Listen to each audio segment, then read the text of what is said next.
ఆంధ్రాలో నువ్వు రాజకీయం చేసేటప్పుడు ఆంధ్ర ముఖ్యమంత్రికి, ఆంధ్ర ఉప ముఖ్యమంత్రికి తెలంగాణలో ఏం పని మీకు?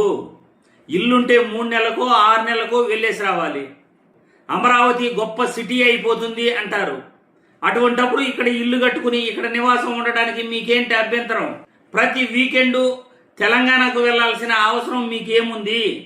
కట్టుబట్టలతో అర్ధరాత్రి తరిమేశారు అని అబద్ధాలు చెప్తున్న నారా లోకేష్ బాబు, తెలంగాణలో కట్టుబట్టలతో మిమ్మల్ని ఆంధ్రాకు తరిమేస్తే మళ్ళీ మీరెట్లా హైదరాబాదులో కాపురం ఉంటున్నారు?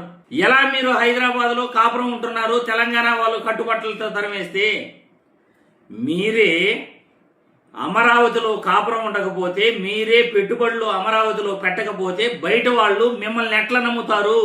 మీరు మాట్లాడే మాటల్ని పారిశ్రామికవేత్తలు ఎలా నమ్ముతారు? ఒక ముఖ్యమంత్రి, ఉప ముఖ్యమంత్రి అమరావతిలో కాపురం ఉండకుండా తెల్లారితో హైదరాబాద్ నుండి వస్తారు, సాయంత్రం హైదరాబాద్కి వెళ్ళిపోతారు. తెల్లారితో హైదరాబాద్ నుండి అమరావతికి వస్తారు, సాయంత్రం అమరావతి నుండి హైదరాబాద్కి వెళ్ళిపోతారు. ఇక్కడ కాపురం ఉండలేరు. ఇక్కడ నివాసం ఉండాలంటే వీళ్ళకి భయమా, లేకపోతే ఏంటి వాళ్ళకు వచ్చిన ఇబ్బంది అనేది ప్రజలెవరికి కూడా అర్థం కావట్లేదు. అసలు హైదరాబాద్ పోవాల్సిన అవసరం ఏముంది?